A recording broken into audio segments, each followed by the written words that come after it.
Part 1, The Perfect Patient, Chicago. Winter. Dr. Maya Henderson was not interested in curing people, she was interested in proving something, that every human being, no matter how moral, kind, or stable, had a breaking point, and if you pushed the right psychological buttons, you could redesign them. She worked at a private psychiatric research facility funded through undisclosed investors. Officially, they specialized in trauma rehabilitation. Unofficially, they specialized in personality reconstruction. Her newest case was labeled, Patient 47, Daniel Reeves, age 32, no criminal history, high school history teacher, psych evaluation, stable, empathetic, rational, in other words, perfect. Maya didn't want a broken mind, she wanted a clean one. Daniel believed he was participating in a sleep improvement study. That's what the consent forms said. What he didn't know was that every session was designed to subtly destabilize his sense of self. Small things at first, a nurse greeting him by the wrong name, a recording played back of him saying something he never said, a photograph of him sitting in a room he had never been in, gaslighting, but controlled, measured, documented. By week 2, Daniel began questioning his memory. By week 3, he began questioning his sanity. By week 4, he began questioning reality. Maya watched through a one-way mirror, taking notes calmly. Subject shows early-stage identity fracture, she wrote. She reviewed the surveillance footage again. Daniel had never once looked at the mirror, yet he knew exactly where she stood. On week 6, Daniel said something unexpected during evaluation. I know this isn't about sleep. Maya leaned forward. What do you think it's about? He smiled. I think you're trying to see how long it takes before someone breaks. Silence. Maya didn't react, but that night, she replayed every session alone in her office, and for the first time, she noticed something she had missed. Daniel wasn't becoming unstable, he was adapting. He mirrored the nurse's tone perfectly. He adjusted his breathing to match Maya's rhythm. He began predicting the exact moment she would introduce a contradiction. It wasn't psychological collapse, it was psychological study. On her, Maya ordered a deeper background check on Daniel. The results came back clean, too clean. No childhood trauma, no behavioral flags, no digital footprint anomalies, almost curated. She confronted him in session 18. Daniel, what did you do before teaching? He paused, then answered carefully, I studied behavioral psychology. Maya froze. That's not in your records. Daniel tilted his head. Maybe your records aren't complete. That night, Maya received an anonymous email, subject line, you enjoy observing fractures. But have you studied your own? Attached was a private video clip, her office, recorded from inside. The timestamp was from the previous night. She lived alone. The security system hadn't been triggered. Her heart pounded for the first time in years. Over the next week, subtle distortions began happening to her. Her assistant denied conversations they clearly had. Her handwriting in files didn't look like hers. A framed photo on her desk slightly changed position daily. She reviewed surveillance. Nothing, no anomalies, except one detail. Daniel, during every session now, stared directly at the mirror, not at his reflection. At her, and he smiled. Maya demanded the board investigate Daniel's identity. The board called her in instead. She entered the conference room expecting control. Instead, she found silence. One of the directors slid a file toward her, label, Project Mirror, lead subject, Dr. Maya Henderson. Her throat tightened. What is this? The director spoke calmly. You were selected 2 years ago. For what? To test whether an expert in psychological destabilization could detect it when done to herself. The room felt smaller. No. That's impossible. You designed phase 1, the director interrupted. Daniel was inserted during phase 2. Maya's mind raced, every nurse, every assistant, every glitch in her reality, the funding, the autonomy she thought she had, the clean access to subjects, all curated for her. Daniel entered the room quietly, no restraints, no escort, confident. Hello, Dr. Henderson. The director continued, you believed. You were measuring his fracture point. In reality, we You were measuring his fracture point. In reality, we were measuring yours. Maya's breathing grew shallow. She replayed memories in her head. Were they altered? Was her discomfort staged? Was Daniel even a teacher? Daniel stepped closer. You wanted to prove everyone has a breaking point. He leaned slightly toward her. You lasted longer than most. The director closed the file. Final evaluation. Subject unaware of full manipulation until reveal. Identity stability compromised at 17%. Maya whispered, "This isn't ethical." Daniel's smile faded into something colder. Neither was what you were doing. Silence filled the room. The director's final words echoed, "Congratulations, Dr. Henderson. You've just completed the experiment." The room felt colder than it should have. Dr. Maya Henderson stood frozen, staring at the file labeled, Project Mirror, lead subject, Dr. Maya Henderson. Her name looked unfamiliar. Like it belonged to someone else. "You're lying," she said quietly. The director didn't blink. Denial phase. Expected. Daniel stepped forward, no longer the confused volunteer, no longer the patient. Calm. Composed. Studying her, you ran controlled destabilization protocols, Daniel said. Sleep disruption. Environmental inconsistencies. Memory distortion. Social contradiction reinforcement. Maya's chest tightened. "Yes," she whispered. "On him." Daniel shook his head slightly. "No. On you." The director opened another folder. Inside were timestamps, 2 years of behavioral data, her micro-expressions recorded during meetings, her cortisol levels tracked through routine wellness checks.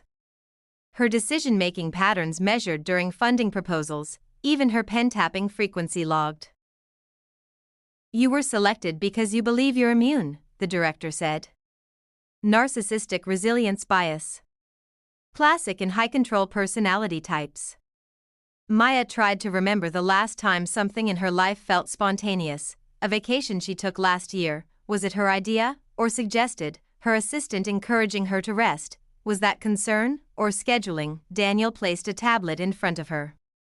A video began to play, her first day at the facility, but the footage wasn't what she remembered.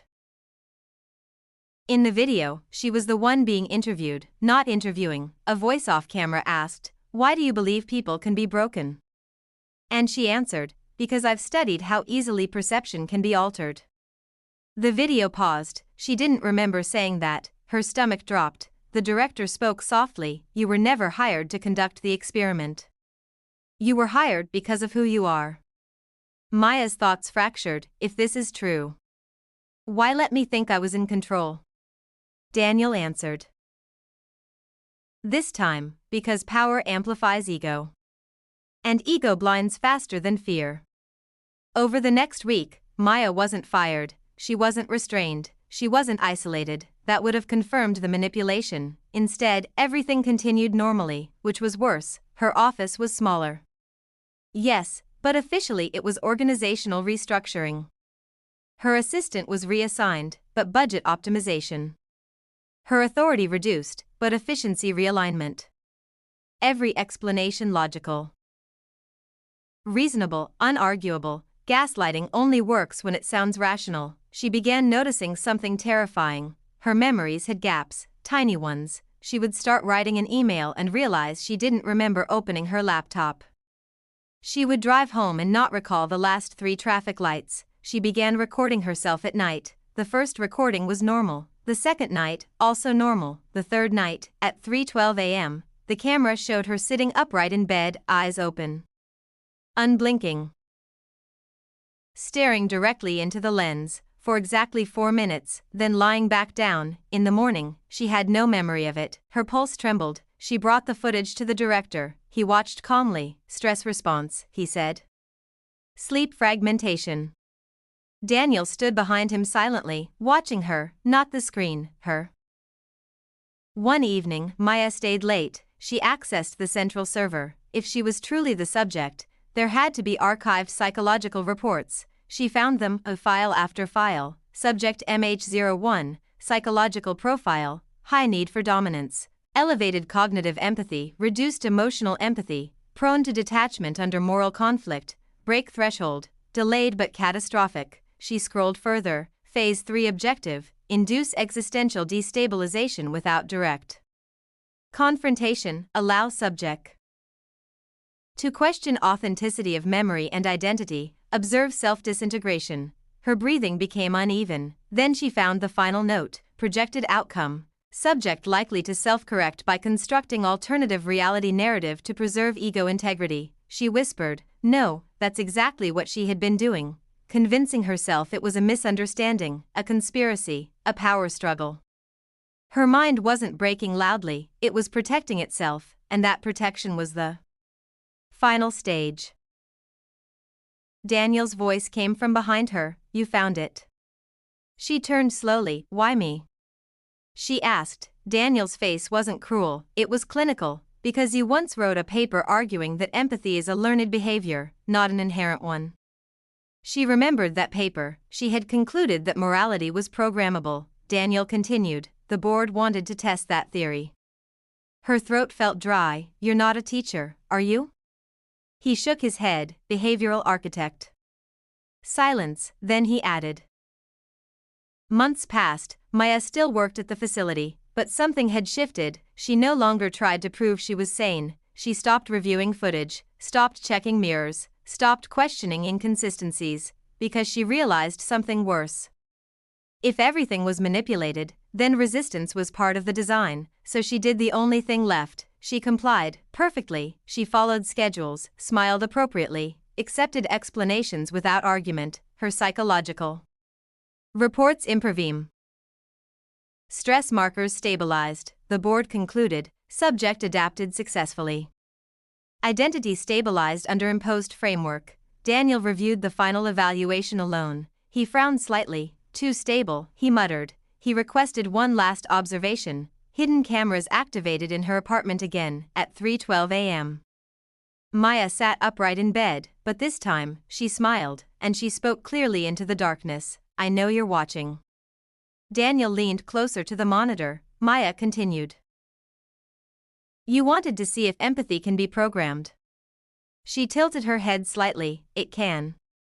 Her voice dropped into something colder, and so can revenge. The screen suddenly cut to static. Daniel's phone vibrated instantly. System alert, central server breach detected. All project mirror files corrupted, backup nodes erased. Daniel's eyes widened. That's impossible.